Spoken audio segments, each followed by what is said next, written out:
Waxaan filayaa inaad marar badan aragtay muuqaal noocaan ah ood waliba isweydiisay sida loo sameeyaa. Maanta waxaan rabaa inaan ku tuso sidaad u sameyn lahayd muuqaal noocaas ah adigoo kaliya adeegsanaya application capcut iyo mobilekaaga. Nala soco oo nala joog ilaa dhamaadka muuqaalka. Haddii aad muuqaalka heshaan waxaan kaa codsan nagu soo biirto muuqaalkan like inoo saarto. Aanan muuqaalku guda galin waxaan idinka codsanayaa inaad channelka subscribe inoo saartaan. Waxaan ku soconnaa wadadii aan ku gaari lahaynay 1500 oo subscribers ah ina dhaqaajiyo walaalada qaaliga ah.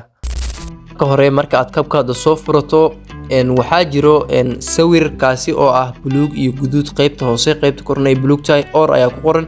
Waxaad ka helaysaa Pinterest sida muuqaal loogu soo dejiyay, sawir loogu soo dejiyay muuqaal ayaan ka sameeyay, channelka ay ku jiraan soo daawo. Marka aad soo qaadato sawirkaas waxaad soo qaadanaysaa hadana loogooyinka labada wax ee aad rabto. Haddii aad rabto Samsung iyo haddana waxaan sameyn rabaa iPhone. Muuqaalka ma rabo inaan ku fogaado. Marka haddii aad intaas hesho wax walba waad hagaajin kartaa. Muuqaalkan dhammayso oo si fiican u daawo. Haddii aad hesho bahashan watermark calaamadan iyo calaamadooyinkan haddii aad hesho waxaad ka helaysaa Pinterest-gaad ka helaysaa. Markii aad hesho ayaad sameyn kartaa. Ma rabo inaan idin sharaxo maxaa yeelay waad arkaysan sidaan u sameynaya. Muuqaalkan daawo ilaa dhamaadka, wax badan waad ka faa'iideysaa. Haddii aad sameyso TikTok dhigtana waxaa laga yaabaa inuu ku kala kaco. Af Soomaali waad ka dhigi kartaa, af Ingiriis dii rabtana waad ka dhigi kartaa. Muuqaalka daawo ilaa dhamaadka. Haddii aad muuqaalka heshana fadlan waxaan kaa codsanaynaa muuqaalka like saarto.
Three.